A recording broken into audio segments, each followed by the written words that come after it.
Ladies and gentlemen, please welcome Ontario Party candidate for Peterborough and Kawartha, a member of the Veterans for Freedom Steering Committee, Captain Retired Tom Marazzo.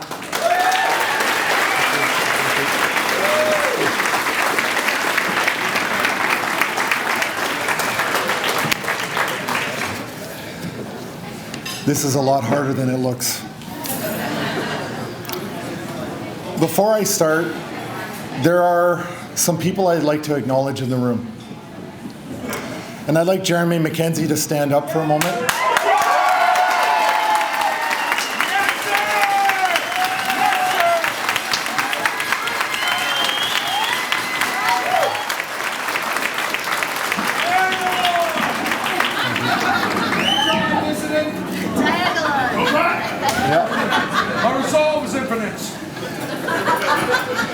We have a lot of other very important people in this audience that throughout my journey with the convoy have really touched my life and touched all of yours. Danny Bulford's sitting over there.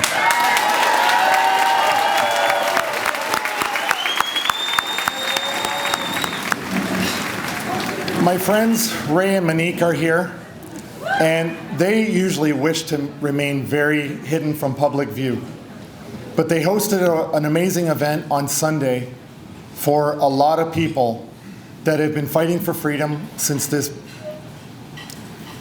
bullshit started. Can I have my coffee cup? The coffee cup. It says Tom. Everybody else got a cool nickname. I got Tom.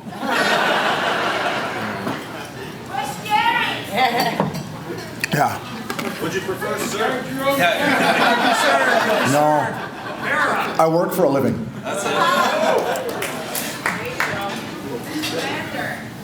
Gord is here. Gord? Yeah, you, Gord.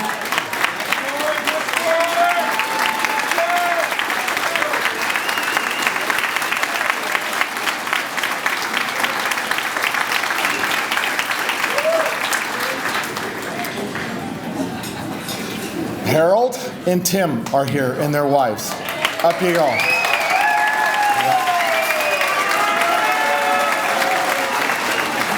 At the very back of the room, hiding as usual in plain sight, is Drew McGilvery right there waving.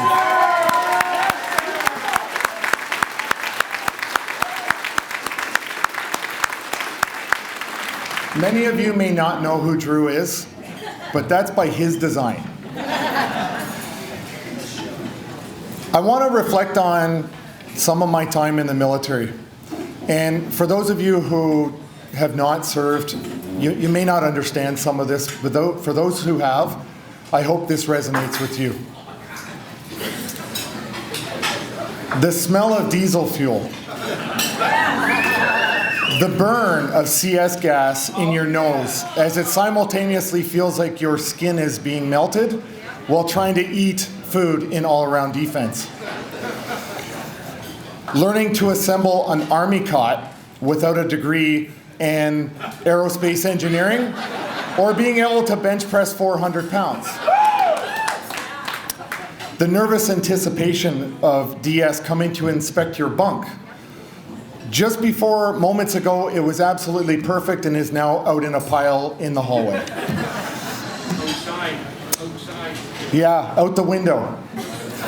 Having to walk on a line, swinging your arms like a nutcracker doll. Down the corridor on the first day of basic training. Folding the corner of toilet paper before an inspection and wondering, am I joining the army or am I being auditioned for a job at a 5-star hotel? Yeah. Waking up from sleeping and realizing you're still standing on your feet. Twice. Getting home from an exercise, and even though you wore gloves, your hands have been completely destroyed. You have bruises all over your bodies and you have no idea where they came from. Going to the field with empty pockets and returning home with a Staples store worth of stationery in all of your pockets. Finding yourself in the woods with a roll of shit tickets and a shovel, and somebody calls stand to. Embracing the suck through a simple smile or a laugh from one of your mates, and making your buddies stay humble, because you all know that ego can have devastating consequences for all of you. Your turn being assessed on your small party task and not wanting to suffer the humiliation of failing. And then you do, because of something completely out of your control that you had nothing to do with from the very moment the task started. But life in the military has a way of punishing you first and then teaching you the lesson after, because you needed to learn that lesson. There are so many examples of these little vignettes that I could share with you, and they're the things that bind us all. This is how we create a common language. This is how we come together, like we did in Ottawa. Other veterans that I didn't know before we got there, but we just meshed together because of a brotherhood. I asked Drew because Drew's Navy, and I asked him for a couple of things, and he said, let's just reflect on the diesel fuel. The smell of diesel puts you back on a deployment. It puts you back in the field on an operation. That one little scent. And I know a lot of you know what I'm talking about. But I asked Drew, I said, well, what do I say about the Air Force? He goes, that's easy. That's easy. Powder room. Hotels, and Starbucks. Done.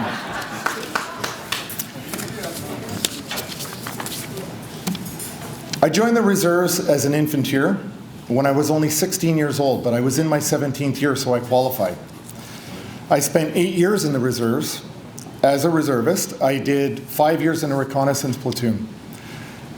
And I'm incredibly proud that I got to spend my time with the members of that reconnaissance platoon when I was very young. In 1996, I was on the second ever Assault Pioneer course that was offered to the reserves. And on that course, I met a really amazing person named James Topp.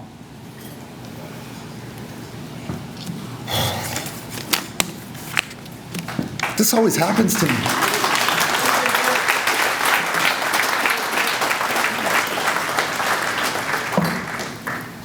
We stayed in contact over the years, but as is almost tradition, you go almost a decade and you don't see them, but when you do, it feels like it was yesterday.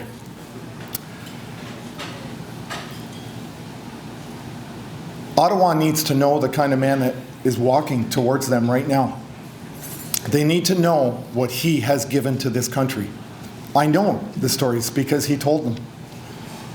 He spent a year in Bosnia, and it was absolutely horrific. The way he used to describe it to me, he said the first 3 months were boring.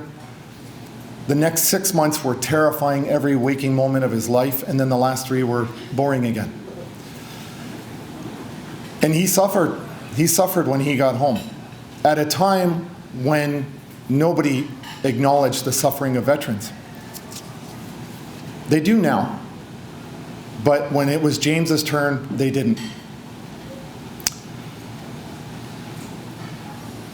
I want to make sure Ottawa knows the character of man that is actually marching across this country to them now.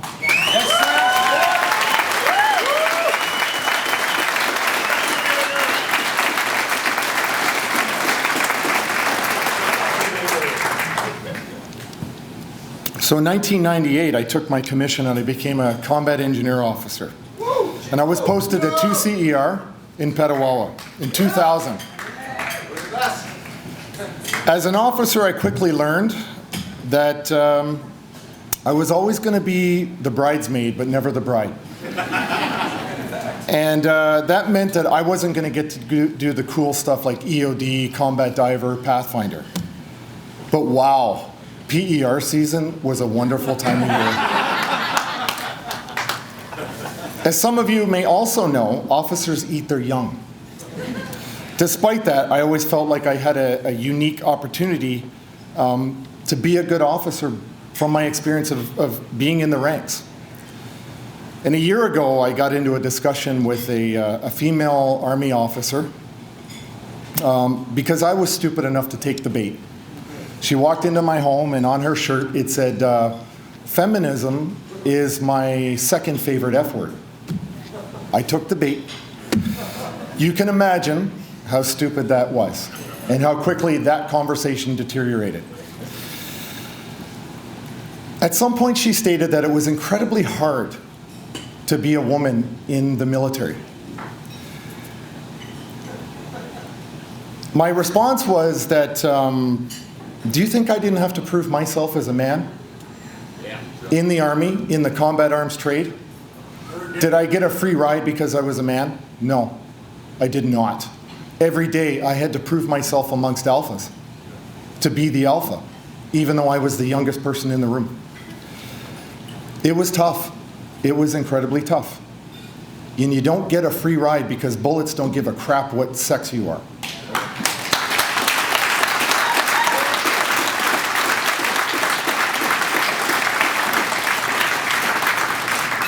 We are just judged on our commitment to the team. That's what we're judged on. And I know some of you in the past in the military, men and women, have gotten a raw deal. I've had my struggles with the military as well. Nobody is untouched from it. So in a classic tradition, we all watch war movies with a very keen eye for detail. You know what I'm talking about. And there's a pretty good likelihood that you're at some point going to be yelling at your TV screen, and nothing's going to change. Rambo is still going to fire a rocket out of a helicopter, which we all know is impossible. But there are a lot of classic lines, but there's one that's always stuck with me, and it's from the movie Band of Brothers. And Dick Winters is driving with Buck Compton, and he says, "Never put yourself in a position where you can take from these men. Your soldiers must believe, without a doubt, what you are willing to give to them and for them." Perhaps that's why leaders always eat last. The simple things. It has actually been or become a core part of my value system to give and not to take. I'll take my pension though. I still want that to keep coming. Yeah. I kind of earned that with a lot of pain.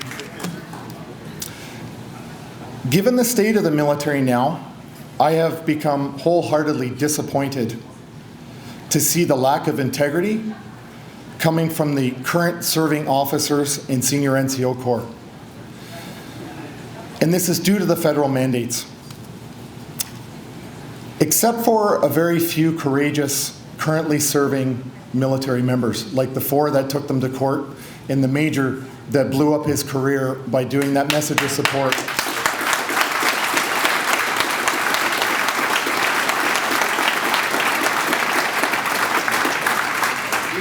I think in some cases it's just ignorance. And in some cases it's just, I'm following orders.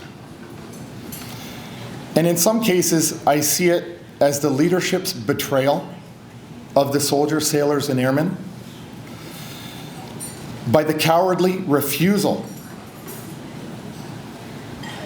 to push back against their government and of their chain of command. And I do honestly feel that the current CDS himself is a disgrace to his uniform.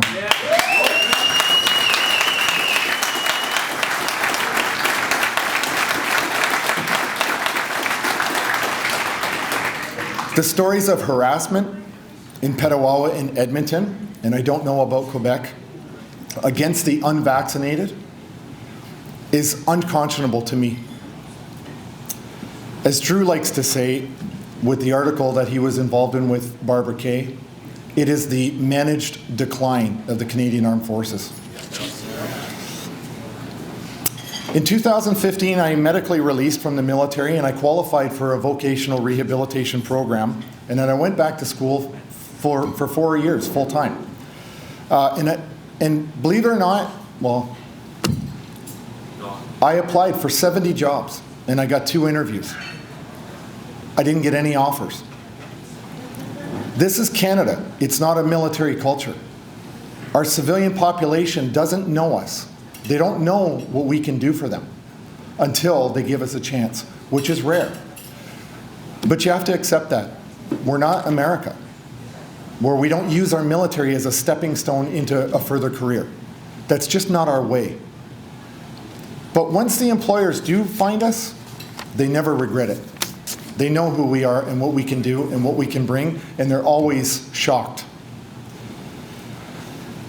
When I released, I learned the meaning of a new word: institutionalized. When I left, I knew it was time. I knew it was time. I did my 25 years total. I knew it was time to leave. But I went from being, the second command of all of the infrastructure on the largest Air Force base in Canada with a $50 million operating budget and 300 people to look after, to 5 weeks later being in a classroom with 17-year-old kids that still lived in their mothers' and fathers' houses. That was my new peer group. They didn't have to change, I had to. As a soldier, I learned to adapt to my environment. It's one of the biggest things that we're good at. We go into a new place and we acclimatize and we adapt. And we learn to blend in and to be what we need to be in that moment. It was my responsibility to change who I was to adapt to my environment. And let me tell you, it was difficult. It was difficult to have a 17-year-old kid who could not speak my language, could not understand my mentality. They liked my jokes, but they couldn't understand anything else about me. And I was older than some of their parents. Don't tell anyone that. Yeah, they knew it. They knew it. I was actually older than some of my teachers. So I left the military and I didn't know how to fit in. But I knew that this was going to pass. I knew that sometime in the future, this would be behind me and I would look back on the military as with fond memories. And then in January of this year, I got this call because something came up in Ottawa. And I wasn't going to miss it. I wasn't going to miss it for the world.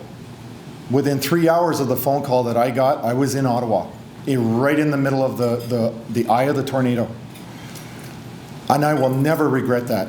It was the biggest thing I've ever been involved with in my entire life.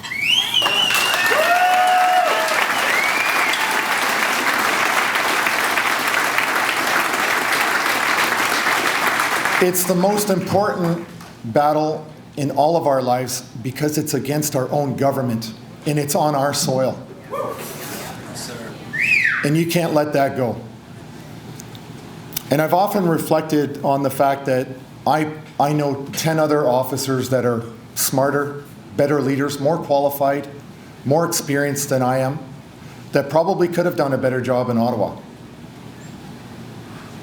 But I got that call. I'm the one who got that call.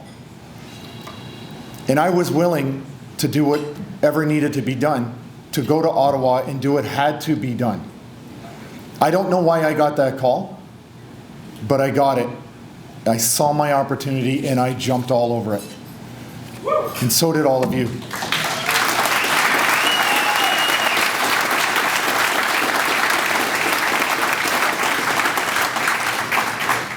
We didn't end the mandates, but we achieved to restore pride for so many Canadians who had lost it over these last 2 years.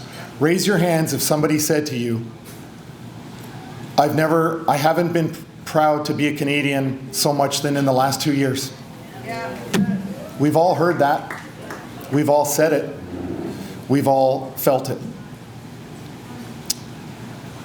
For me, my fight continues because Derek and the team has accepted me on as a candidate in the Ontario Party.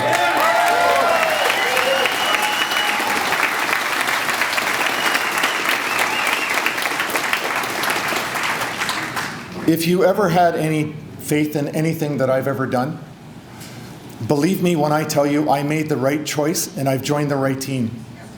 And these are the people that all put and have had skin in this game over the last 2 years. This is why I joined this party.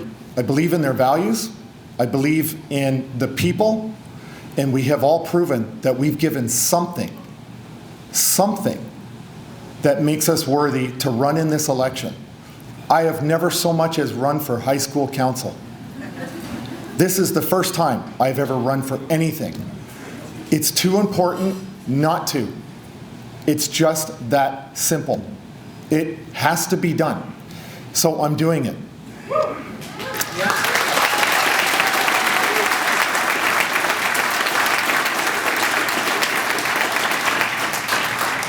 And I want you to know that, tonight I get this great chair at the head table. I sit with these men. We're supported by these phenomenal women that some of you don't know.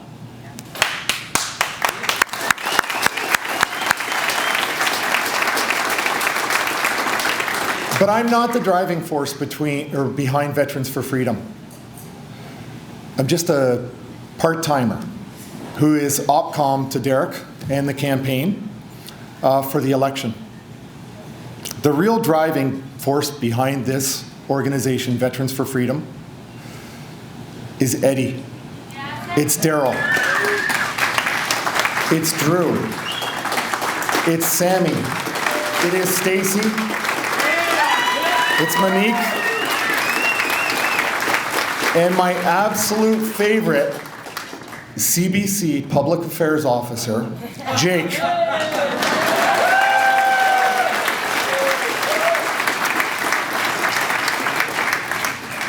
And I want to give a special shout out to Brian Peckford. It didn't take a lot of convincing, let me tell you. What you saw in the video with Brian, I can't convey to you the emotion that Sammy and I felt when we were talking to him on that call. Talking to him about the future of this country. And I've said this before publicly, that I was having coffee with Brian Peckford. And he was telling me what their thoughts were when they were drafting the Charter of Rights and Freedoms. In the very moment, our lawyer, Keith Wilson, walked in and told us that the Emergency Act had been initiated. I'm literally sitting with a living legend in terms of the Charter of Rights and Freedoms in the Constitution of Canada as it's being stripped out of our hands. I will never forget that moment.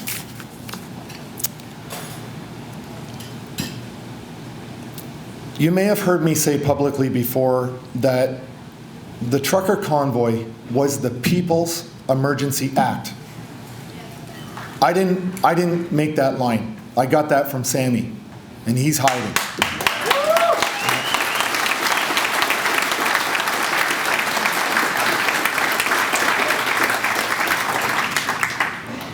Canadians are hurting badly. They really are. I don't have to mention the suicides. I don't have to mention the confusion.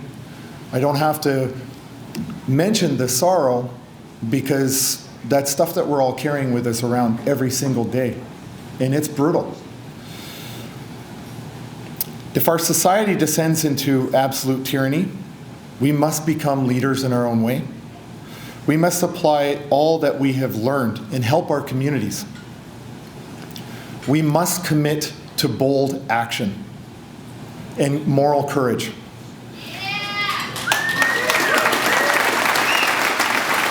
Because we know that our leaders have neither. Well, they have the bold action when it suits them to call you all misogynist and racist and call you names instead of respect the fact that you're Canadians above all else. So by virtue of being a former soldier, that alone gives you a voice and gives you some power within your communities if things actually start to spiral out of control. If you are a business owner, if you are a manager, if people look to you on a daily basis for guidance, by that virtue alone, you can be a leader in your communities if we descend into a dark place. This is not any individual person's battle. I will not and cannot do it all for you. Neither can Derek. Neither can Jeremy. Neither can these men. Nobody is going to save you except you.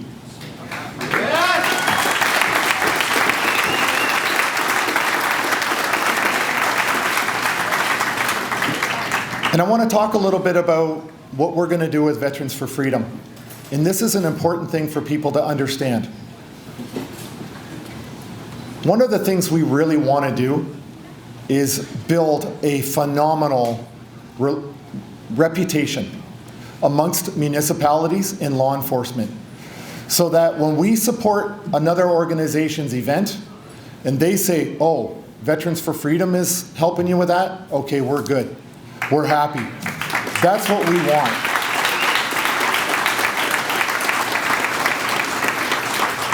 We want the anxiety for the cities to disappear so that other organizations can come in and be awesome.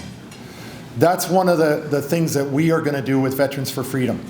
We are going to aim to always make it safe, responsible, respectable. No matter what BS comes out of the mouths of the mainstream media in the lies that they tell about us, we will always be dignified in everything we do in the media and through our actions and even at these events that we support. We must do this. We cannot be cowboys. We cannot be fringe. We must be beyond reproach. That is the only way that we are ever going to be respected by the communities that are holding the events, the municipalities, and the law enforcement. This is how we avoid having police officers beat the living shit out of veterans in front of national war memorials. Yeah.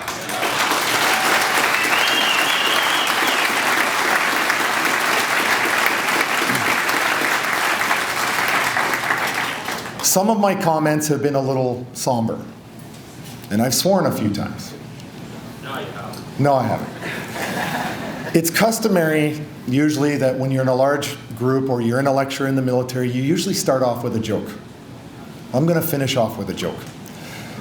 It's funny because it's true. It's 100% true. Years ago, I was posted RSS back to the Niagara region at the Armory on Lake Street. And we got in a new warrant officer Doug Shepard. I know one or two of you at least know Doug Shepard.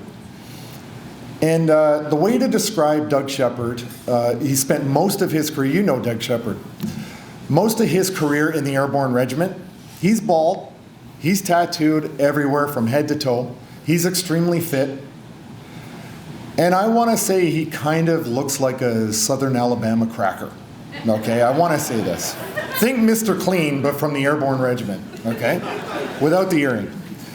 And he gets posted into the city, and he moves his wife and two boys to the worst possible area of St. Catharines. It's the worst. It's horrible. But he's a fitness freak, so he's out going for a jog, and he's got his two boys on their bikes out ahead of him. And he hears the rap music, the boom, boom, boom, the beat, right? And he's like, okay, what's going on here? Where am I? And his boys are going ahead, and he's starting to get a little nervous. And he looks back, as every military person would. He looks back, and he sees the car slowing down. And he's like, all right, tighten it up. Don't get too far. And he's now got, they have his full attention. And he looks back, and the window comes down, and smoke comes out of the windows. And he's now starting to get, he's going right up to red. And the car's coming up behind him, and it's getting closer and closer, but it's slowing down and slowing down. And finally, he turns to them and he says, you got a effing problem? And the guy goes, no, man, I'm just waiting to turn into my driveway.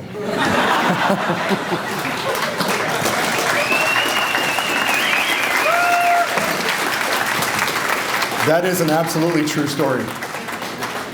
And why do I bring that up? Because for all of the somber stuff that I've talked about, all of the things you've heard from veterans tonight or other military, it's our sense of humor that pushes us through the darkness. It's the laughter that we can find in any situation, no matter what. And that's not, just confined to the military. The police do it, the nurses do it, the doctors do it, construction companies do it, truckers do it. Everybody does it. It's not ours to own, but it's the way we as human beings cope. And we find the most entertaining thing that we can out of a horrific situation. And that's why we will always continue to thrive as human beings. With that, I have spoken for far too long. Thank you all for being here. Thank you for supporting us. Thank you for everything you have ever done.